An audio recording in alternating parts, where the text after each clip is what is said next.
ಕನ್ಯಾ ರಾಶಿಫಾಲ್. ಆರೋಗ್ಯ. 2024ರ ಆರಂಭದಲ್ಲಿ ಗುರು ನಿಮ್ಮ 8ನೇ ಮನೆಯಲ್ಲಿ ಸ್ಥಾನ ಪಡೆಯುತ್ತಾನೆ. ಶನಿಯ ಅಂಶವು ಗುರುವಿನ ಮೇಲೆ ಬೀಳುತ್ತದೆ ಮತ್ತು ಇದು ನಿಮಗೆ ಹೊಟ್ಟೆಗೆ ಸಂಬಂಧಿಸಿದ ಸಮಸ್ಯೆಗಳನ್ನು ಉಂಟುಮಾಡಬಹುದು. ಆದರೆ 6ನೇ ಮನೆ ಶನಿಯು ನಿಮ್ಮ ರೋಗನಿರೋಧಕ ಶಕ್ತಿಯನ್ನು ದೃಢವಾಗಿ ಇರಿಸುತ್ತದೆ. ರಾಹು ಮತ್ತು ಕೇತುಗಳು ನಿಮ್ಮ ರಾಶಿಯ ಮೇಲೆ ಪ್ರಭಾವ ಬೀರುತ್ತವೆ ಮತ್ತು ಹೊಟ್ಟೆಯ ಸೋಂಕನ್ನು ಉಂಟುಮಾಡುತ್ತವೆ. ಉತ್ತಮ ಆರೋಗ್ಯವನ್ನು ಕಾಪಾಡಿಕೊಳ್ಳಲು ನೀವು ಆರೋಗ್ಯಕರ ಆಹಾರವನ್ನು ಸೇವಿಸಬೇಕು ಮತ್ತು ಪ್ರತಿದಿನ ವ್ಯಾಯಾಮ ಮಾಡಬೇಕಾಗುತ್ತದೆ. ಮೇ 01ರಂದು ವೃಷಭ ರಾಶಿಗೆ ಗುರುವಿನ ಸಂಚಾರವು ನಿಮ್ಮ ಆರೋಗ್ಯಕ್ಕೆ ಸಹಕಾರಿಯಾಗಲಿದೆ. ನೀವು ಅನೇಕ ಆರೋಗ್ಯ ಸಮಸ್ಯೆಗಳಿಂದ ಮುಕ್ತರಾಗುತ್ತೀರಿ. ಶಿಸ್ತುಬದ್ಧ ದೈನಂದಿನ ದಿನಚರಿಯನ್ನು ಅನುಸರಿಸಲು ಪ್ರಯತ್ನಿಸಿ. ಹಣಕಾಸಿನ ಸ್ಥಿತಿ. 2024ರಲ್ಲಿ ನಿಮ್ಮ ಹಣಕಾಸಿನ ಸ್ಥಿತಿಯು ಸರಾಸರಿಯಾಗಿರುತ್ತದೆ. ನಿಮ್ಮ 8ನೇ ಮನೆಯ ಮೇಲೆ ಗುರುವಿನ ನೇರ ಪ್ರಭಾವದಿಂದಾಗಿ ನೀವು ಹಣವನ್ನು ಉಳಿಸಲು ಸಾಧ್ಯವಾಗುತ್ತದೆ. ಆದರೆ ನಿಮ್ಮ ಖರ್ಚುಗಳು ಹೆಚ್ಚಾಗುತ್ತವೆ. ನಿಮ್ಮ ರಾಶಿಯಲ್ಲಿ ಇರುವ ಕೇತು ನಿಮ್ಮನ್ನು ಒತ್ತಡದಲ್ಲಿರಿಸುತ್ತದೆ. ಐಟಿ ವೃತ್ತಿಪರರು ಮತ್ತು ಸಲಹೆಗಾರರ ಆದಾಯ ಹೆಚ್ಚಾಗುತ್ತದೆ. ಮೇ ವರೆಗಿನ ಸಮಯವು ಹಣಕಾಸಿನ ದೃಷ್ಟಿಕೋನದಿಂದ ಅನುಕೂಲಕರವಾಗಿರುತ್ತದೆ. ಮೇ ತಿಂಗಳ ನಂತರ ಗುರು ವೃಷಭ ರಾಶಿಗೆ ನಿಮ್ಮ ಖರ್ಚುಗಳು ಹೆಚ್ಚಾಗುತ್ತವೆ. ನಿಮ್ಮ ವ್ಯವಹಾರದಲ್ಲಿ ನೀವು ದೊಡ್ಡ ಹೂಡಿಕೆಗಳನ್ನು ಮಾಡಬಹುದು. ನೀವು ವಿದೇಶದಲ್ಲಿ ಕೆಲವು ಪ್ರಮುಖ ಉದ್ಯೋಗ ಅಥವಾ ವ್ಯಾಪಾರ ಅವಕಾಶಗಳನ್ನು ಪಡೆಯಬಹುದು. ನಿಮ್ಮ ಆಸ್ತಿಯನ್ನು ಹೆಚ್ಚಿಸಲು ನಿಮ್ಮ ಹೂಡಿಕೆ ಬಂಡವಾಳವನ್ನು ನೀವು ವಿಸ್ತರಿಸುತ್ತೀರಿ. ಕುಟುಂಬ ಮತ್ತು ಸಾಮಾಜಿಕ ಜೀವನ. ನಿಮ್ಮ 2ನೇ ಮತ್ತು 4ನೇ ಮನೆಯ ಗುರುಗ್ರಹದ ಅಂಶವು ನಿಮ್ಮ ಕುಟುಂಬದಲ್ಲಿ ಎಲ್ಲವನ್ನೂ ಉತ್ತಮವಾಗಿರುತ್ತದೆ. ಗುರುಗ್ರಹದ 8ನೇ ಮನೆಯ ಸ್ಥಾನವು ನಿಮ್ಮ ಕುಟುಂಬದ ಸದಸ್ಯರಿಗೂ ಅನುಕೂಲಕರವಾಗಿರುತ್ತದೆ. ಆದರೆ ಮೇ ವರೆಗೆ ನಿಮ್ಮ 8ನೇ ಮನೆಯಲ್ಲಿ 4ನೇ ಅಧಿಪತಿಯ ಸ್ಥಾನವು ನಿಮ್ಮ ತಾಯಿಗೆ ಆರೋಗ್ಯ ಸಂಬಂಧಿತ ಸಮಸ್ಯೆಗಳನ್ನು ಉಂಟುಮಾಡಬಹುದು. ನಿಮ್ಮ ತಾಯಿ ಮಧುಮೇಹ ಮತ್ತು ರಕ್ತದೊತ್ತಡ ಸಂಬಂಧಿತ ಸಮಸ್ಯೆಗಳಿಂದ ಬಳಲುತ್ತಿದ್ದರೆ ಆಕೆಯ ಆರೋಗ್ಯದ ಬಗ್ಗೆ ಹೆಚ್ಚಿನ ಕಾಳಜಿ ವಹಿಸಿ.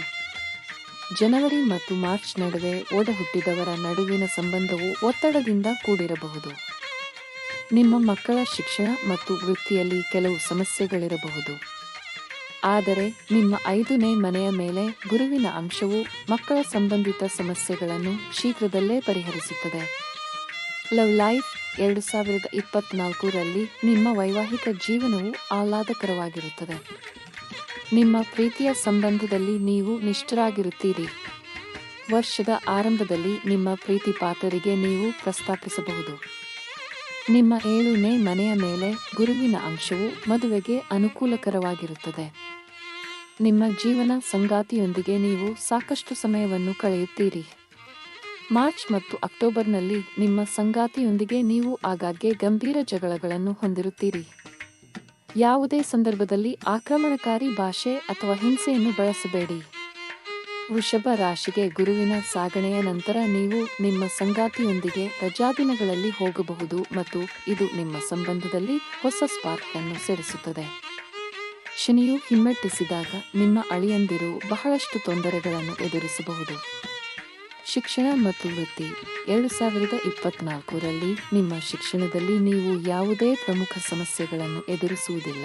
ನಿಮ್ಮ 4ನೇ ಮನೆಯ ಮೇಲೆ ಗುರುವಿನ ಅಂಶವು ನಿಮ್ಮ ಶಿಕ್ಷಣದಲ್ಲಿ ನೀವು ಎದುರಿಸಬಹುದಾದ ಯಾವುದೇ ಸಮಸ್ಯೆಯನ್ನು ಪರಿಹರಿಸುತ್ತದೆ.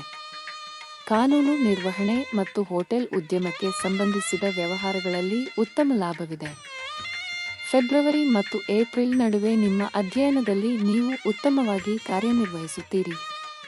ಅನುಕೂಲಕರ ಸ್ಥಾನದಲ್ಲಿರುವ ಬುಧದಿಂದಾಗಿ ನಿಮ್ಮ ಪರೀಕ್ಷೆಗಳಲ್ಲಿ ನೀವು ಅತ್ಯುತ್ತಮ ಫಲಿತಾಂಶಗಳನ್ನು ಪಡೆಯುತ್ತೀರಿ. ಆದರೆ ನಿಮ್ಮ ಲಗ್ನ ಮತ್ತು 7ನೇ ಮನೆಯಲ್ಲಿ ಕೇತು ಮತ್ತು ರಾಹುಗಳ ಸಂಚಾರವು ನಿಮ್ಮ ವೃತ್ತಿ ಮತ್ತು ಶಿಕ್ಷಣದಲ್ಲಿ ಕೆಲವು ಸಮಸ್ಯೆಗಳನ್ನು ಉಂಟುಮಾಡುತ್ತದೆ. ಕೆಲಸದ ಸ್ಥಳದಲ್ಲಿ ನಿಮ್ಮ ಶತ್ರುಗಳು ಹೆಚ್ಚಾಗುತ್ತಾರೆ. ವಿದೇಶದಲ್ಲಿ ಕೆಲಸ ಮಾಡುವವರಿಗೆ ವರ್ಷವು ಅನುಕೂಲಕರವಾಗಿಲ್ಲ. ಸಲಹೆ. ಪ್ರತಿ ಶನಿವಾರ ಹರಿಯುವ ನೀರಿನಲ್ಲಿ ಬಾಳ್ಲಿಯನ್ನು ಅರ್ಪಿಸುವುದು ಪ್ರಯೋಜನಕಾರಿ. ಈ ವರ್ಷ ನೀವು ಶಿವನನ್ನು ಆರಾಧಿಸಬೇಕು. ಭಜಂತ್ರಿ ಸೇವೆಗಳ ರಾಶಿಫಲ್ ತಜ್ಞರು ಮುಂಬರುವ ವರ್ಷಕ್ಕೆ ಹೃತ್ಪೂರ್ವಕ ಶುಭಾಶಯಗಳನ್ನು ಕೋರಿದ್ದಾರೆ. ಧನ್ಯವಾದಗಳು. ಭಜಂತ್ರಿ ಪೂಜಾ ಸೇವೆಗಳು